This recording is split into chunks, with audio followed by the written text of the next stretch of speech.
ragazzi e benvenuti in un nuovo video. Allora, il video di oggi ho il presentimento che sarà molto lungo perché andrò a toccare una tematica che per me è molto importante, è una tematica che mi sta molto a cuore, ovvero come ho imparato ad accettare il mio corpo. Io partirei proprio dalle origini, dal principio, dicendovi che io sono sempre stata una bambina magra, sono sempre stata super magra in realtà. E tant'è che mi ricordo che riuscivo a contare le costole del mio torace e addirittura infilarmi il pugnetto dietro la scapola, pensate un po'. E ho sempre avuto un buon rapporto con il cibo, non ho mai avuto in infanzia problemi di cibo, che mangiavo poco, mangiavo troppo.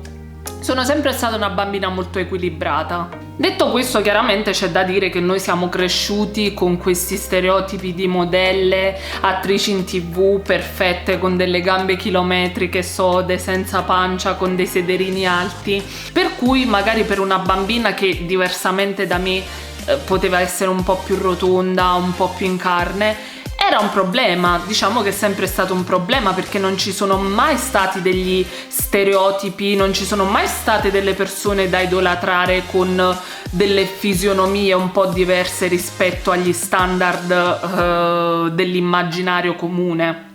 Io ero una bambina nata nel 92, per cui in quegli anni diciamo che già c'erano in voga questi programmi televisivi con queste showgirl fantastiche, capelli lunghi, mossi, delle divinità proprio, delle statue. Per cui magari per una bambina o per una ragazzina non era semplice ritrovarsi in questi stereotipi. Ed oggi credo che sia 10 volte peggio, perché oltre al fatto di dover rincorrere questo stereotipo di perfezione, si è aggiunta anche alla portata di tutti l'utilizzo del fotoritocco. E trovo che ci siano sempre troppi pochi modelli normali in comparazione con questi stereotipi dell'immaginario comune della ragazza sellerona. Appunto, io ero una bambina molto magra, non ho mai avuto problemi di alimentazione, magari piuttosto mangiavo di meno ma non di più, ma semplicemente perché ero indaffarata con le mie cose, volevo giocare, volevo fare altre cose.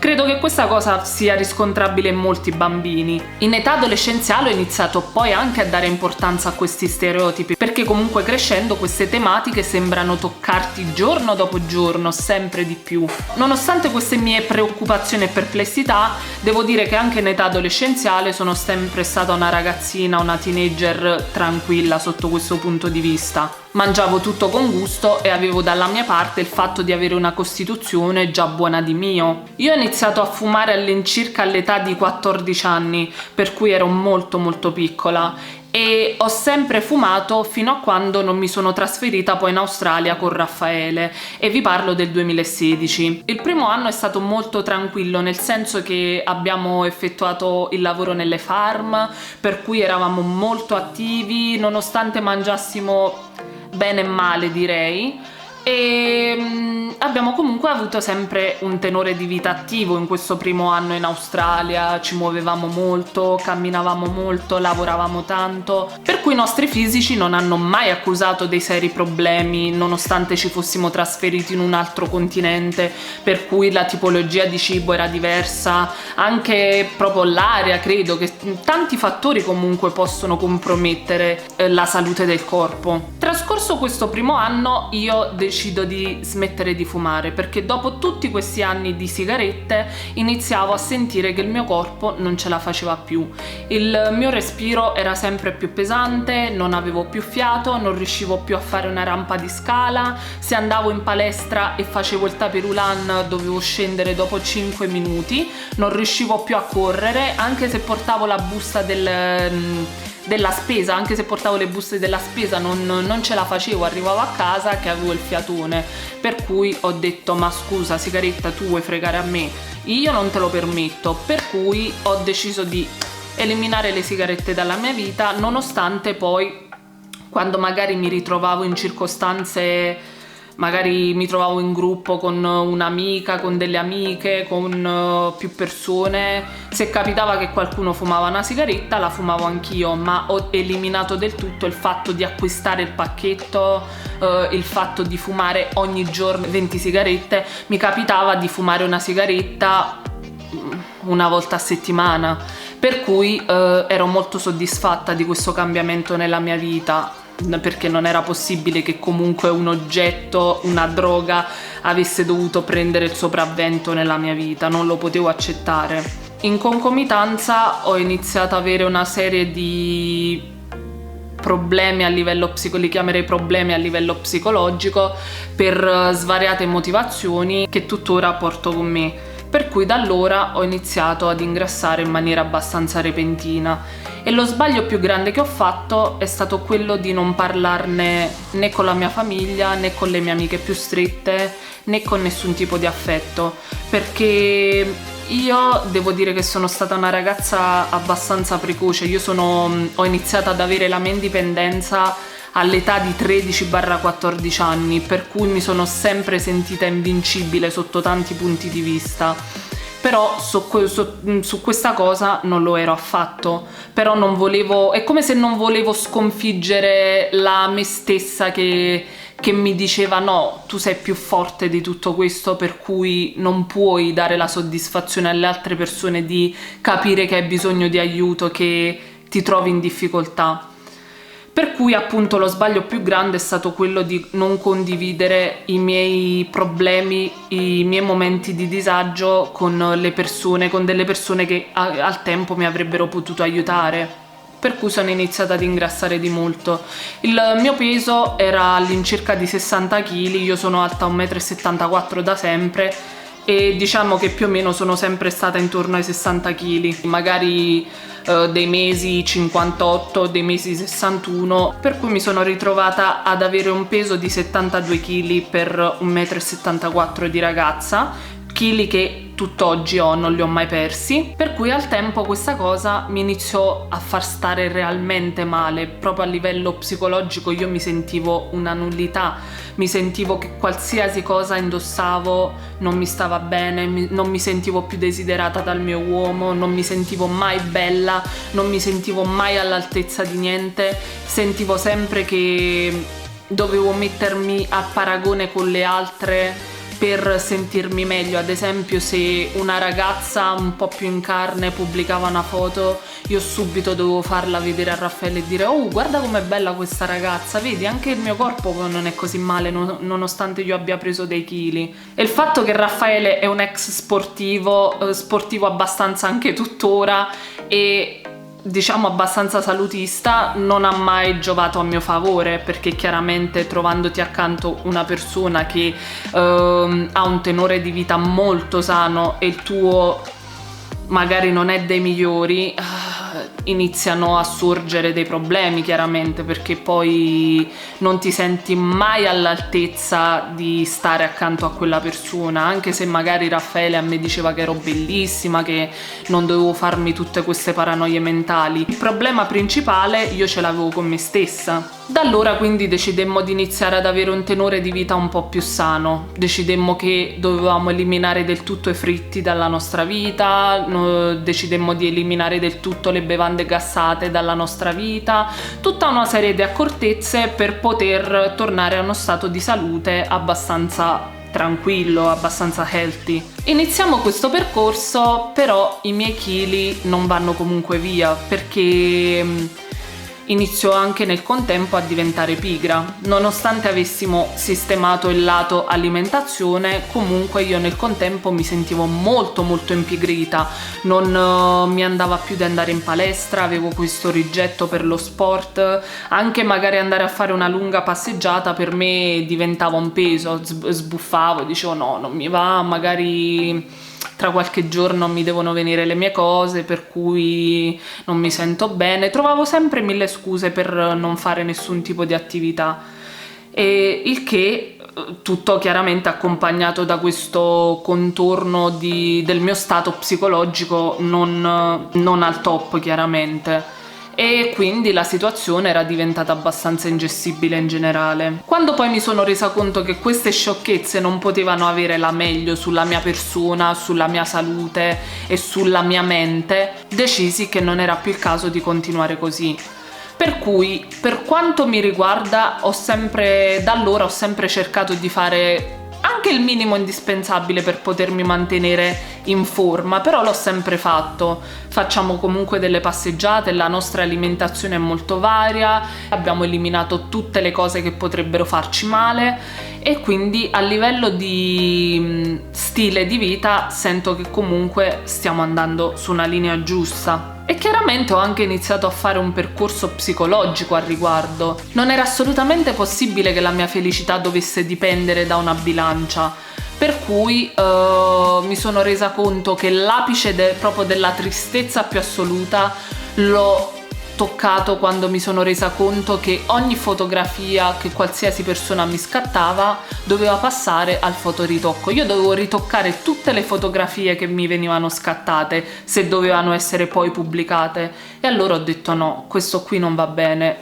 questa cosa sta prendendo il sopravvento sulla mia vita e non voglio che sia così. Quando ho capito che poi effettivamente il mio stile di vita in quel momento era sano, ma io comunque non perdevo chili, e quindi fu allora che iniziai a pensare: ma se invece di buttarti giù tu valorizzassi il fisico che hai in questo momento, perché tu non ti rendi conto che anche come sei ora sei bella? Non sono 10 kg in più a stabilire chi è serena veramente. Io comunque faccio analisi del sangue, faccio ogni tipologia di test all'incirca ogni 6-7 mesi per capire se va tutto bene, e io sono perfettamente in salute, il mio stato di salute è ottimale, per cui flagellarmi per una cosa del genere a 27 anni non ne vale proprio la pena. Mi stava solamente togliendo la gioia di vivere le cose belle della vita di tutti i giorni, la famiglia, l'amicizia, l'amore, qualsiasi cosa bella in ogni sua forma. Quando poi ho realizzato che la mia priorità era quella di essere un soggetto in salute, ho capito che tutta questa guerra che stavo facendo nei confronti di me stessa mi stava solamente autosabotando, per cui ho smesso. Quindi ho iniziato piano piano ad amare me stessa ed è stato un momento di grande svolta nella mia vita. Ho iniziato in primis dai social, ho smesso di seguire tutte quelle persone che mi mandavano delle energie negative, tutte quelle persone che non apportavano miglioramenti alla mia persona, e anche nella vita di tutti i giorni chiaramente ho eliminato tutte quelle persone che erano tossiche e che non miglioravano me stessa in nessun modo. E questa è una cosa veramente importante da fare, perché sono persone che noi vediamo tutti i giorni, sono soggetti che anche sui social noi vediamo tutti i giorni, per cui avere questa influenza ogni santo giorno della propria vita e influenze negative non portano a nulla di buono, per cui questa pulizia è assolutamente fondamentale per questo percorso. Se tutti i soggetti in questione non aiutano a tirare fuori la parte migliore di noi, vuol dire che non sono persone necessarie nella nostra vita. E invece ho iniziato a seguire tutte quelle persone che parlano di body positive, dove fanno vedere le loro foto dove sono assolutamente normali, senza trucchi e senza inganni, con magari della cellulite, delle smagliature, perché non è assolutamente un problema. E non aspirano a una finta perfezione che non esiste assolutamente, ma che prende sempre più piega sui social. Nonostante io abbia molte più imperfezioni rispetto agli scorsi anni, ho iniziato ad amare me stessa per quella che sono. Ho deciso di intraprendere anche il percorso su YouTube. Se fino a 3 anni fa, anche 2, io mi ponevo un sacco di problemi, mi dicevo oddio, se non dovessi piacere, se la mia voce non piace, se non dovessi essere videogenica, se i miei capelli dovessero non piacere a qualcuno, come faccio? Io non riesco ad accettare commenti negativi, finirebbero solamente di distruggermi. Invece oggi io sono consapevole di quella che sono, ho fatto questo percorso psicologico di accettazione del mio corpo e sono talmente tanto più sicura di me stessa che adesso veramente non mi interessa di niente di quello che pensano le persone. Veramente non mi interessa assolutamente nulla se qualcuno pensa che ho una brutta voce, se qualcuno pensa che ho dei capelli orribili, se qualcuno pensa che sono grassa. Non mi interessa più niente, perché quella che voglio mostrare nei video è la Serena che è qui dentro, la Serena di tutti i giorni, e mai capiterà, e dico mai capiterà, che voi nei video che io pubblico vedrete una parte di me che non mi appartiene. Non oggi, non adesso e né mai. Per cui spesso capiterà che vedrete mie foto, mie video, mie clip dove sono magari struccata o poco trucco, oppure dove mi si vede una smagliatura, una cellulite, perché proprio non mi interessa più niente. Sto bene con me stessa e sono contenta. Per cui non mi interessa assolutamente niente farmi vedere perfetta, perché non lo sono e non voglio nemmeno esserlo. Il mio obiettivo adesso è quello di essere l'esempio che avrei voluto avere quando io magari ero una ragazzina, perché ne avrei avuto tanto bisogno. Ad oggi nel mio mondo vorrei che venisse normalizzata la realtà, perché la realtà alla fine è normale, non è la perfezione che è quella che le Instagrammer vogliono farvi vedere, che è quella che gli attori della TV vogliono farvi vedere. La normalità è la realtà. Quando ero più piccola mi interessavano un sacco le opinioni delle altre persone, dei miei familiari, dei miei amici. Ad oggi non me ne frega proprio assolutamente più niente, chiaramente a meno che non sia una persona che realmente mi vuole bene e mi dà solamente un consiglio, non un'imposizione, perché le imposizioni non portano a nulla. Quindi non mi giudica, ma semplicemente mi dà una raccomandazione, un'opinione. Ad oggi la mia priorità è quella di essere in salute e non sicuramente di veder scritto sulla bilancia 60 kg. Il nostro corpo è un involucro e la maggior parte delle persone combatte contro il proprio corpo, non insieme al corpo, per sconfiggere delle problematiche. La maggior parte delle persone combatte contro il corpo e questa cosa non va bene. Se prima, quando qualcuno mi diceva Serena, ma sei ingrassata oppure sei dimagrita, a me mi tangeva tantissimo, mi toccava estremamente. Adesso sia che mi dicono che mi ingrasso o che sono magra, per me è lo stesso, va bene, non è assolutamente un problema e non ci tengo a sapere ogni giorno della mia vita quanto peso. Io mi peso generalmente una volta al mese per una questione di salute, ma non perché è un'ossessione. Io in primis, per raggiungere questa tranquillità psicologica riguardo al mio fisico, adesso ho dovuto toccare il fondo e ho dovuto toccare tasti molto tristi, per cui se ce l'ho fatta io davvero ce la potete fare tutti. Molto spesso le persone questa cosa la dimenticano, però bisogna ricordarglielo ogni giorno. Noi siamo molto di più di un seno o un sedere sodo o degli addominali sulla pancia, perché se voi pensate che anche solo i nostri genitori, i nostri amici, i nostri fidanzati, mariti, compagni, sorelle, fratelli, chi che sia che fa parte delle nostre vite, loro ci ricorderanno per quelli che siamo noi, non per quanti chili pesavamo. Si ricorderanno dei bei momenti che hanno trascorso con noi, non Serena pesava 72 kg. Io sono certa di questa cosa, per cui non fatevi questo problema e cercate di raggiungere questo obiettivo. Non passate la vita ad ossessionarvi per il vostro peso corporeo, assolutamente non sto dicendo che vi dovete trascurare, è giusto prendersi cura del proprio corpo, avere piacere nel sentirsi belle ogni giorno, ma dobbiamo farlo amando il nostro corpo in modo da poter essere amati anche dagli altri e da poter diffondere amore in generale in questo mondo che sembra sempre più marcio. Sono contenta perché comunque in fin dei conti vedo che ad oggi, rispetto a quando ero un po' più piccolina, ci sono molti più esempi di persone che si espongono di più, che magari mostrano qualche inestetismo in più, per cui questa cosa mi fa molto piacere e mi fa sperare che potremmo raggiungere comunque la normalità un giorno, che potremmo sentirci tutti quanti a nostro agio con noi stessi. So con certezza che il percorso per l'amor proprio è un percorso veramente difficile,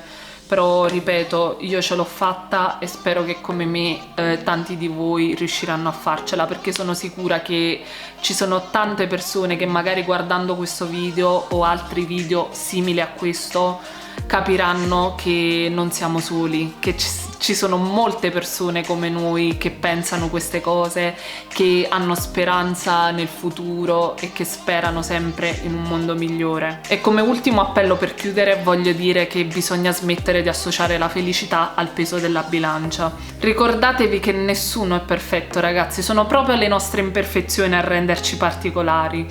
Per cui per il video di oggi è tutto, ragazzi, io vi mando un grossissimo bacio e vi invito ad iscrivervi al canale, lasciare tantissimi like e ad attivare la campanellina delle notifiche per ricevere tutti i miei prossimi aggiornamenti.